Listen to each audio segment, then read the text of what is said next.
이제 네 번째 시간입니다. 여호수아서 이제 여호수아 전쟁인데 페이지로는 이제 9페이지부터 거의 18페이지까지입니다. 왜 이렇게 많이 나가느냐? 이거 사실 전쟁 하나하나 살피면은 뭐 이렇게 한 몇 달 해야 되는데 그러다 보면은 이걸 너무 시간이 많이 걸리니까 아예 그냥 쏜살같이 오늘 7년 전쟁, 여호수아가 벌린 전쟁이 약 7년 정도 되거든요. 이 전쟁을 이 시간에 다 마무리하도록 하겠습니다. 자, 여호수아 시대의 이제 전쟁은 드디어 가나안 땅에 들어와서 이제 전쟁을 벌이기 시작합니다. 하나님께서 그냥 그 땅에 들어가서 평안히 먹고 마시고 잘 살아라 이렇게 했으면 좋을 텐데 들어가자마자 이제 전쟁을 벌여야 됩니다. 왜냐하면 가나안에 7 족속이 이미 터전을 잡고 있었기 때문에 그들과 전쟁을 벌여서 그들을 제압한 다음에 다 모조리 무너뜨린 다음에 그 다음에 이제 안식을 얻어야 됩니다. 자, 이런 것 때문에 전쟁은 필연적입니다. 뭐 영적으로는 뭐 어떻게 보면 우리의 삶하고 비슷합니다. 우리가 구원받은 다음에 그냥 마음이 평안하고 세상도 평안하고 다 그럼 좋은데 그렇지 않습니다. 구원받는 순간부터 끊임없는 전쟁이 일어납니다. 먼저는 우리 안에서 내적 전쟁이 일어나고요. 두 번째는 수많은 사탄이 만들어 놓은 그런 이제 올무 또 수많은 속임수 이런 것들하고도 전쟁을 벌여야 됩니다. 안으로 밖으로 수많은 이제 전쟁이 있습니다. 여호수아도 마찬가지입니다. 하울행이 좀 심하네요. 예. 자, 총 여호수아 전쟁을 총 4가지 정도로만 우리가 기억하면 좋을 것 같아요. 첫째는 여리고성, 이제 이게 전쟁이니까 전투죠. 여리고 전투, 아이성 전투, 그 다음에 뭐였더라? 기브온 전투, 그 다음에 메롬 전투. 이건 뭐 제가 제목을 그냥 단 거예요. 성경에는 뭐 이런 단어는 없지만은 총 이제 4가지 전쟁을 통해서 이 전쟁이 왜 중요한가, 또 하나님께서 이 전쟁을 통해서 무슨 말씀을 주시려고 하는지 여기에 이제 포인트를 맞추면 좋을 것 같습니다. 첫 번째는 가장 중요한 게 바로 여리고성 전투입니다. 이거는 뭐 우리가 아는 것처럼 뭐 우리뿐만 아니고 세상 모든 사람들이 다 아는 전쟁이에요. 그런데 이 전쟁의 의미가 뭐냐? 이걸 한번 쫓아가 보도록 하겠습니다. 여호수아 6장 8절에서 15절 제가 읽겠습니다. 7명의 제사장이 순양의 뿔나팔 7개를 들고 7째 날에 도시를 7번 에워 쌌는데 그날에만 그들이 도시를 7번 에워 쌌더라.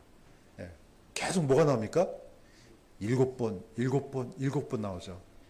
제사장도 7명, 순양의 뿔나팔도 7개, 또 7번째 날에 또 7번, 그러니까 그날에만. 그러니까 이게 뭔가 하나님께서 메시지를 주시고 있구나, 우리가 이제 깨달을 수가 있습니다. 항상 7은, 성경에서 7은 하나님의 창조의 숫자입니다. 창조의 주권.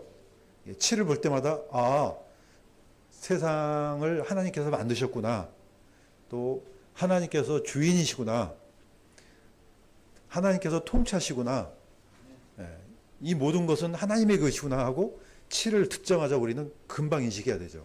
그래서 안식일 날 왜 쉬라 그랬느냐? 그냥 아무 생각 없이 쉬라는 게 아니고 하나님께서 만드셨구나, 지금 그거 기억하라고. 그냥 아무 일도 안 하기만 하면은 무슨 의미가 있겠습니까? 그때 예배 드리면서 하나님께서 세상을 만드셨구나, 하나님이 주인이시구나, 지금 우리가 살고 있는 이 세상이 다 하나님의 것이구나, 지금 그걸 우리가 기억하면서 하나님께 예배 드리는 게 중요합니다. 자, 이 여리고성은 첫 열매예요. 첫 열매. 계속해서 반복하지만은 가나안 땅에서 요단강을 건넜을 때 첫 번째 도시가 여리고입니다. 그러니까 이 여리고를 어떻게 무너뜨리냐? 첫 번째 하루, 두 번째 날 한 번, 그래갖고 마지막 7번째가 되면은 7바퀴를 돕니다. 그러면은 49가 떨어지잖아요. 자, 이 49를 채운 다음에 나팔을 불어서 확 들어가는 겁니다. 이렇게 무너뜨려요. 그러니까 항상 여리고성 전투는 첫 열매, 이거 중요하다. 이거 잊지 말라 지금 이겁니다. 다시 말해서 가나안 땅 전체가 하나님의 것이다. 뭐 가나안 땅만 그러겠습니까? 온 세상이 다 하나님의 것이지만은 특별히 이스라엘 백성들이 들어가는 가나안 땅을 이렇게 무너뜨리게 한 것은 이거 다 내 소유야. 이런 뜻이죠. 자, 이것을 하나님께 먼저 드린다는 의미가 바로 이 전투의 핵심이라는 겁니다. 자, 여기 이제 살짝 빠져나와서 이제 라합의 믿음이 있습니다. 사실 이거는 어떻게 보면 이제 삽입된 삽입이 아니고 이제 중간에 건너뛰어도 되지만은 라합의 믿음과 보상에 대해서 이제 잠깐 살펴보겠습니다. 자, 하나님께서 분명히 그렇게 무너뜨렸는데 그 성 안에 있던 라합이 정탐꾼을 보냈을 때 이제 숨겨진 장면이 나오잖아요. 자, 이때 이제 이렇게 고백합니다. 라합이 정탐꾼들한테 주께서 홍해물을 마르게 하신 일과 요르단 저편에 있던 아모리 족속의 두 왕 시온과 옥에게 행한 일을 우리가 들었노라. 이거 다 듣잖아요. 이거는 라합만 들은 게 아니고 그 여리고성에 있었던 모든 사람이 다 들었어요. 이 말은 다 알고 있다는 뜻입니다. 이미 하나님께서 홍해를 갈라서 나왔던 40년 동안의 수많은 여정들 이미 다 듣고 있었거든요. 자, 라합의 믿음은 어디서 나왔느냐? 지금 강력하게 지금 이 여리고를 두르고 있는 이 성벽을 믿지 않았다는 겁니다. 포인트는 이거예요.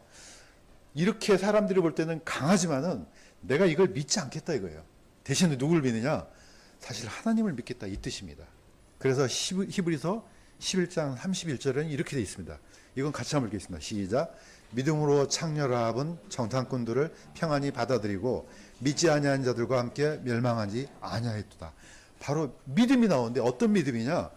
이 강한 거, 사람들 눈에 보일 때 이 강한 성이 아니고 그 홍해를 마르게 하시고 40년 동안 만나를 내리시고 그 수많은 역사를 이루어 가신 하나님을 믿었다 이런 뜻이 되는 거죠.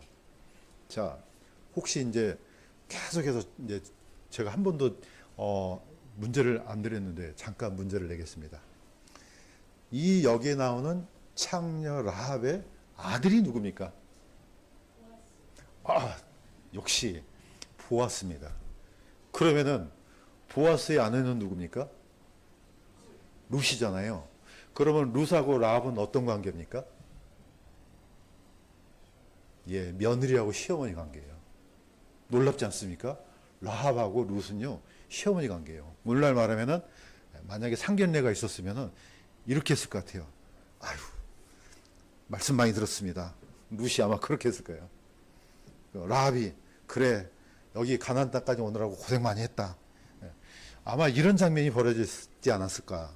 자, 창녀 라합의 남편은 살몬이에요. 살몬의 아들이 보아스입니다. 보아스 아내가 룻입니다.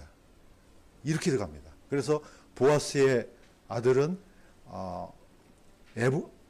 에봇인가? 아니지. 갑자기 생각이 안 나네. 그 종이라는 뜻을 갖고 있는 그 다음에 2세 다윗 이렇게 갑니다.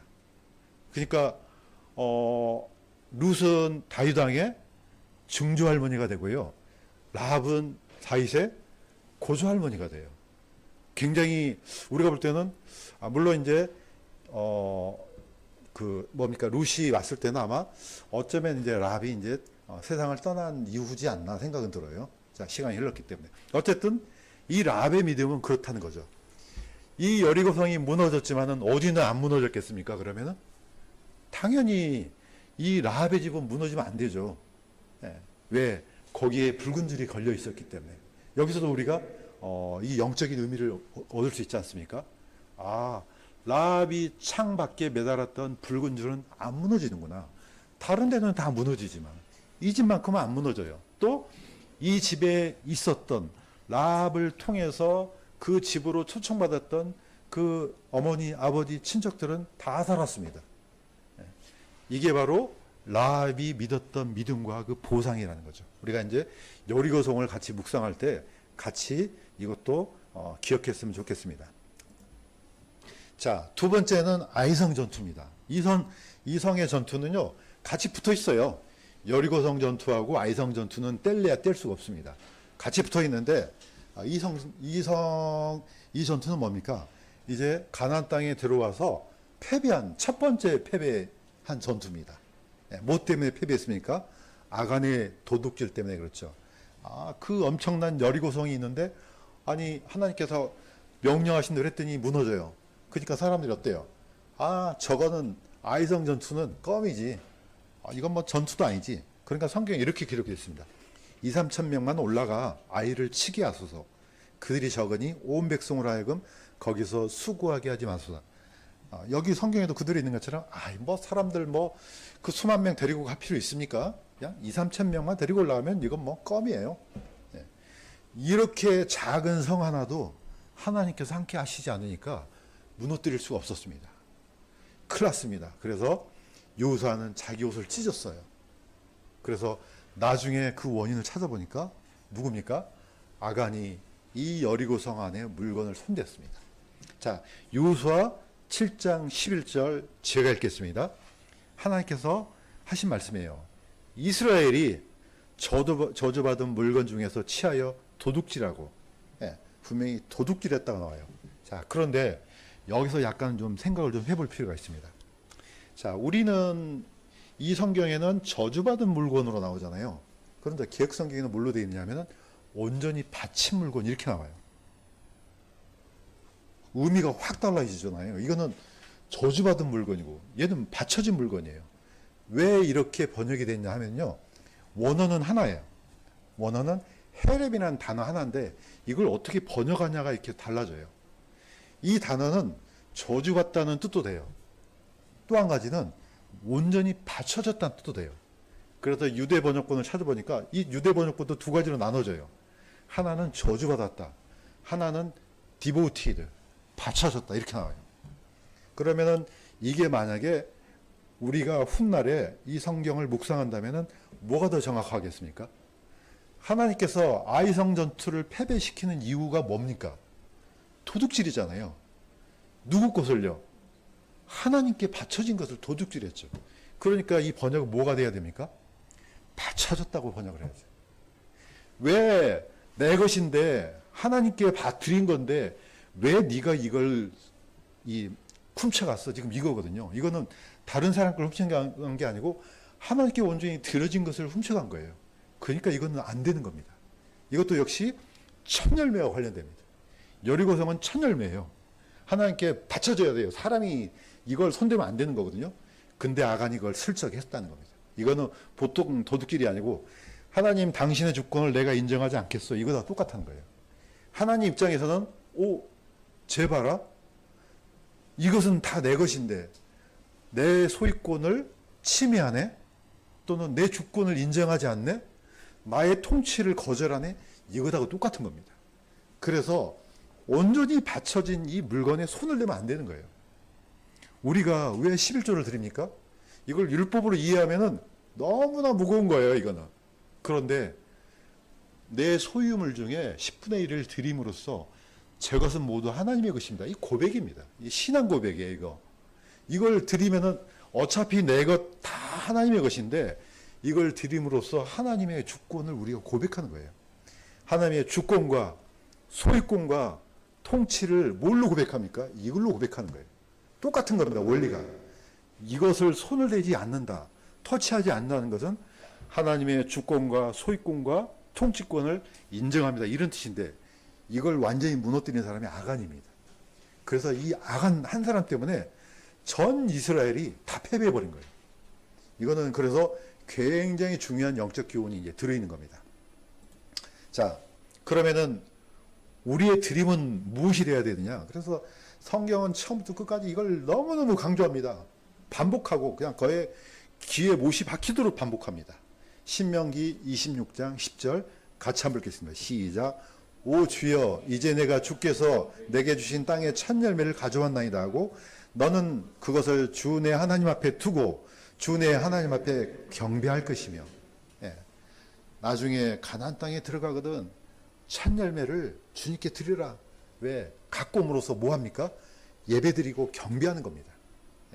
굉장히 중요한 거죠. 그래서 여리고성 전투가 중요한 이유가 첫 열매이기 때문에 중요한 겁니다. 그것을 아간이 훔쳐간 것, 단순한 훔침이 아니죠. 아까도 이제 반복적인 거지만 이 첫 열매를 훼손하는 것이 되는 겁니다. 자, 그래서 우리가 이 절기를 보면은 첫 열매를 드리는 절기가 있죠. 그 날이 초실절이에요. 아시죠? 이날 누가 부활하셨습니까? 예수님이 부활하셨잖아요. 부활의 첫 열매를 드린 날. 그래서 그 구약의 초실절에 그대로 예수님이 부활하신 거예요. 주의 첫날이에요. 이날이 바로 주의 첫날이에요. 자, 이때는 보리를 드렸어요. 칠칠절은요. 칠칠절은 똑같아요. 7바퀴를 돌아요. 7749죠. 50번째 첫날. 이 칠칠절에 뭘 드립니까? 밀을 갈아서 누룩을 넣어서 빵 2개를 드리는 날이 바로 칠칠절이에요. 어쨌든 첫 열매예요. 초실절도 첫 열매, 칠칠절도 첫 열매. 하나는 보리, 하나는 밀이에요. 자, 그런데 구약은 오순절이라 말하지 않고 칠칠절이라고 명명합니다. 신약은요, 오순절로 명명해요. 같은 날인데 왜 다른 의미를 썼을까요? 똑같아요. 77로 하면 49가 떨어지잖아요. 완성에다가 초점을 두는 거죠. 50은요, 처음으로 돌아가는 거죠. 자, 초실절에는 예수 그리스도를 통해서 첫 열매를 드려요. 아버지 하나님께. 오순절은요, 누구를 통해서요? 성령을 통해서. 성령을 통해서 드려져요. 그러니까 다 두 가지 다 트림이에요. 그러면 우리는 누구 안에 있습니까? 예수 그리스도 안에 있잖아요. 그러니까 당연히 첫 열매가 된 거죠. 자, 신명기의 이 말씀은요, 결국은 다 누구한테 해당되느냐? 우리한테 해당되는 거예요. 예, 우리도 다 드려진다, 이런 뜻입니다. 예수님 안에서. 그래서 누구든지 구원받게 되면요, 다 어떤 사람이 됩니까? 전부 다 장자가 되는 겁니다. 지금 혹시 장자가 아닌 사람 너무 근심할 필요가 없습니다. 예수님 안에 있기만 하면은 다 장자입니다. 이렇게 해서 드려지는 겁니다. 자, 세 번째 전투 갑니다. 기브온 전투. 이 전투는 하나님의 권능입니다. 자, 여호수아서 10장 11절에서 13절 같이 한번 읽겠습니다. 시작. 여호수아가 해야 너는 기브온 위에 멈추어 서라. 달아 너도 아얄람 골짜기에서 그리할지어다 하며 해가 멈춰서고 달이 멈추었어서 거의 하루 동안 속히 내려가지 아니하였더라. 지금 아마 어쩌면은 이 세상에 믿는 사람 치고 그리스도인들 치고 이걸 진짜로 믿는 사람은 그렇게 많지 않을 겁니다. 왜냐? 아무리 생각해도 이거 이해가 안 돼. 왜 안 되냐? 우리의 정신세계, 지금 현재 우리의 어떤 뭡니까? 뇌를 지배하고 있는 과학적인 사고방식으로는 불가능한 일이에요. 잘 알지 않습니까? 지금 자전은 적도를 중심으로 하면은 소리보다 더 빠르게 자전을 해요. 물론 이제 북극으로 하면은 속도가 떨어지지만. 그렇지만 지구의 공전 속도는요, 비행기가 마하 1 그러면 소리 속도잖아요. 무려 마하 87이에요. 비행기가 달리는 속도하고는 비교할 수 없습니다. 자, 자동차가 한 100km 가서 2개로 쾅 충돌해봐요. 어떻게 됩니까? 다 죽겠죠. 그런 속도로 확 멈추면 다 죽어요.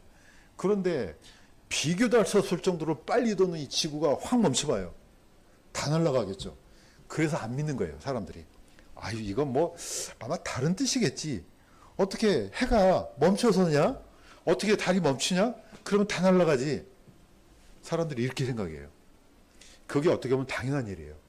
그러니까 기적이죠. 그러니까 기적이죠. 홍해가 어떻게 갈라집니까? 그러니까 기적이죠. 하늘에서 만나가 어떻게 떨어집니까?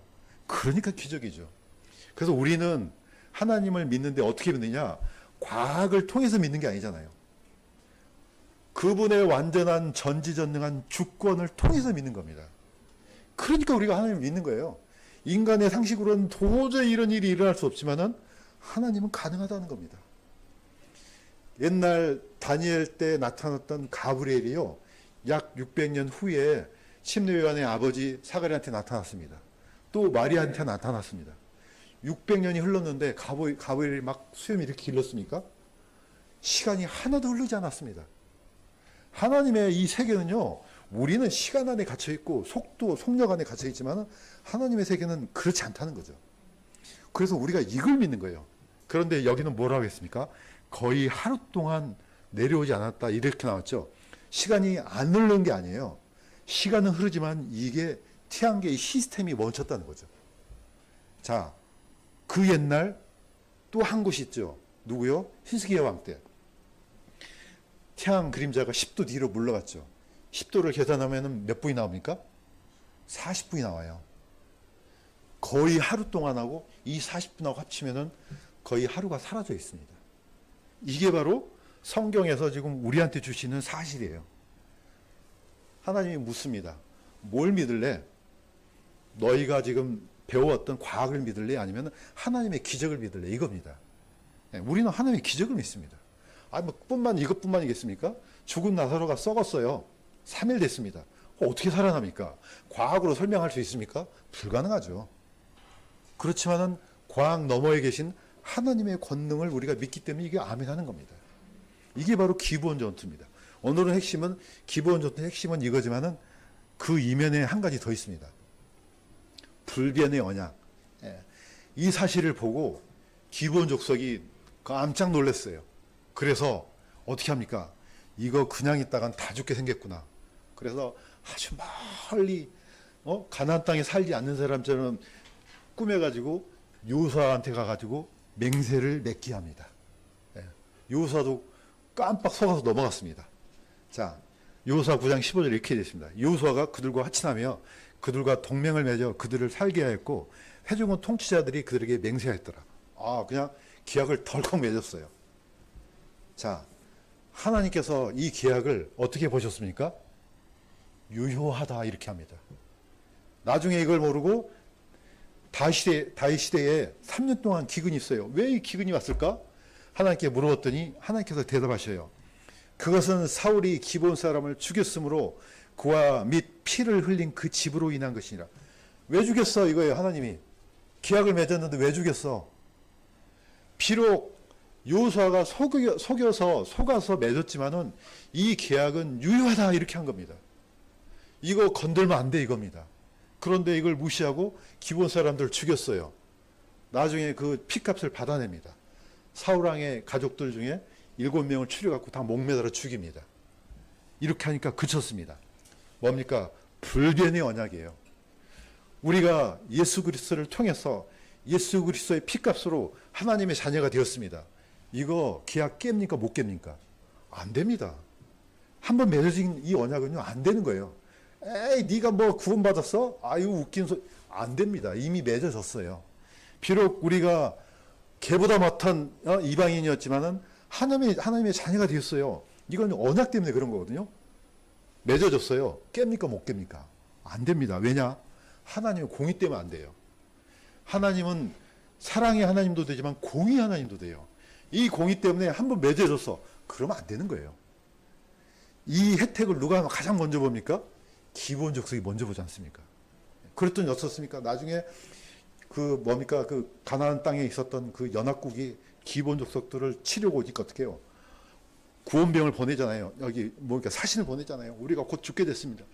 그러니까 이렇게 전쟁이 일어난 겁니다. 기브온 전투가. 그러니까 요수아가 전 군대를 이끌고 가서 거기에 있는 이 연합군들을 다 무찔러 버립니다. 누구를 살려줍니까? 기브온 족속들을 살려주는 겁니다. 바로 이게 우리가 이 전투에서 얻는 중요한 교훈 중에 하나입니다. 자, 우리가 맺은 매약 한번 보겠습니다. 사도 베드로가 이걸 분명하게 선포를 했습니다.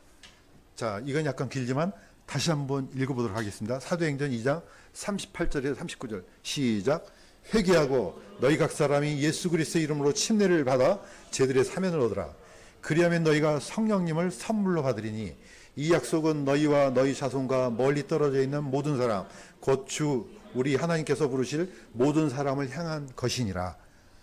사도 베드로를 통해서 선포한 것은 뭡니까? 회개하고 예수 그리스도의 이름으로 침례를 받으면은 제사함을 얻는다. 그다음에 그리하면은 너희가 성령님을 선물로 받는다. 아멘입니까? 그런데 왜 어떻게 해서 이 약속을 믿지 않고 뭔가 다른 걸 또 찾냐 이 말이에요. 성령을 또 받아야 돼. 그래서 산에 가서 또 나무 뿌리 뽑고 기도하고 금식하고 왜 이렇게 하냐고요. 약속이라고 했지 않습니까? 분명히 이 약속은 너희와 너희 자손과 멀리 떨어져 있는 모든 사람, 그야말로 모든 사람한테 한 거예요. 그래서 예수 그리스도를 믿기만 하면은 아예 이 약속대로 성령님을 선물로 받게끔 돼 있습니다. 왜냐? 이건 언약이기 때문에. 불변의 언약입니다. 자, 이제 마지막 전투를 보겠습니다. 메롬 전투라고 제가 이름을 지었습니다. 이것도 역시 요수아의 믿음입니다. 자, 남쪽은 이제 정벌이 됐죠. 이제 요수아가 군대를 이끌고 이제 북쪽으로 갑니다. 북쪽으로 갔더니 북쪽 연합군들이 그냥 난리가 난 거예요. 그래서 모든 왕들이 다 어디서 진을 칩니까? 메론 물가에서 진을 쳤습니다. 요수아 11장 4절에서 5절. 그들이 모든 군대를 거느리고 나오는데 해변의 모래 같고 말과 병거도 매우 많았더라. 이 모든 왕들이 이스라엘과 싸우려고 메론 물가에 함께 진을 쳤더라. 북쪽으로 올라가면 이제 뭐가 부족합니까? 물이 부족하겠죠. 그러니까 이 수원을 확보하는 것은 굉장히 이 사람이 누군지는 모르겠지만 지략가예요. 물을 확보하니까 어떻게 해요? 군대가 올라오면서 물 마시고 뭐하고 올라올 거 아니에요. 여기에 수많은 군대가 진을 치고 있으니까 물을 확보하기 어렵겠죠. 자, 똑같습니다. 신명기 20장 1절에 모세가 분명하게 이렇게 언급했습니다. 같이 한번 읽겠습니다. 시작. 네가 나가서 내 원수들과 싸우려 할 때 너보다 많은 백성을 볼지라도 그들을 두려워하지 말라. 주 내 하나님께서 너와 함께 계시니라. 어떻게 보면은 이거는 뭐 모든 사람들이 똑같이 느끼는 감정일 거예요. 우리는 한 10,000명 정도 모였는데 저기는 막 10만 명, 100만 명 모여봐요. 전쟁이 돼요, 안 돼요? 불가능하겠죠.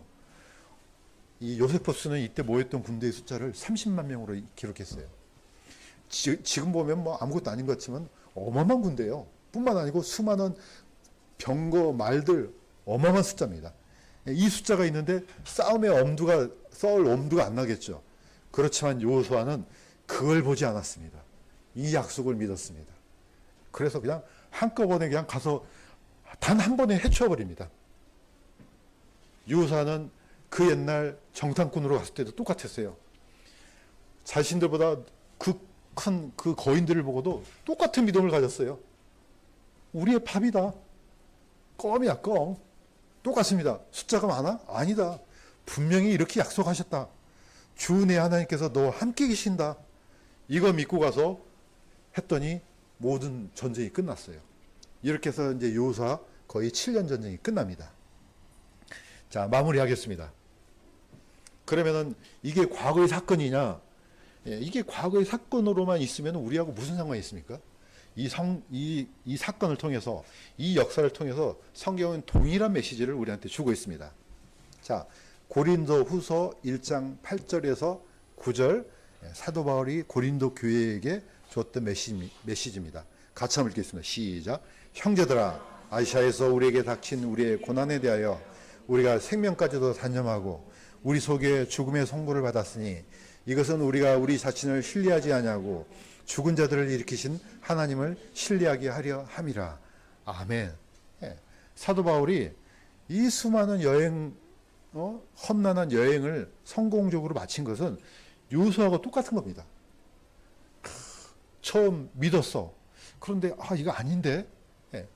제가 계속해서 반복한 사람이 한 사람 있죠. 누굽니까? 대마는 아마 영원토록 귀가 간지러울 거예요. 내가 그때 왜 그랬을까? 천국에 가서도 뭐 찬양왕국에서도 이 성경은 폐하지 못하니까 매번 들을 겁니다. 괜히 잘못 한번 저질러 가지고 거의 영원토록 이 욕을 얻어먹지 않습니까? 그렇지만은 사도 바울의 이 전도 여행은 죽음 끝날까지 동일했습니다. 형제들아, 우리가 아시아에서, 소아시아에서 우리에게 닥친 우리의 고난에 대해서 다 알고 있지 않느냐? 우리는 이미 뭘 지금 내놨습니까? 목숨을 내놓은 거예요. 이 목숨이 아까우면 그거 못하죠. 생명까지도 단념하고 우리 속에 죽음의 선고를 받았으니 이미 끝났다. 우리는 마음속에서 이미 죽었다. 그렇게 한 이유가 뭐냐? 이것은 우리가 우리 자신을 신뢰하지 아니하고 죽은 자들을 일으키시는 하나님을 신뢰하게 하려 함이라. 우리는 죽어도 다시 하나님께서 일으키신다는 겁니다. 이걸 믿으니까 그 수많은 고통과 고난이 아무것도 아니라는 겁니다. 예. 그것을 먼저 누가 했습니까? 예, 요수아가 보여줬습니다. 그 후손들이 그대로 그 삶을 따라갔습니다. 그렇다면 우리도 이 동일한 길을, 동일한 발걸음을 걷기를 주님의 이름으로 간구드립니다.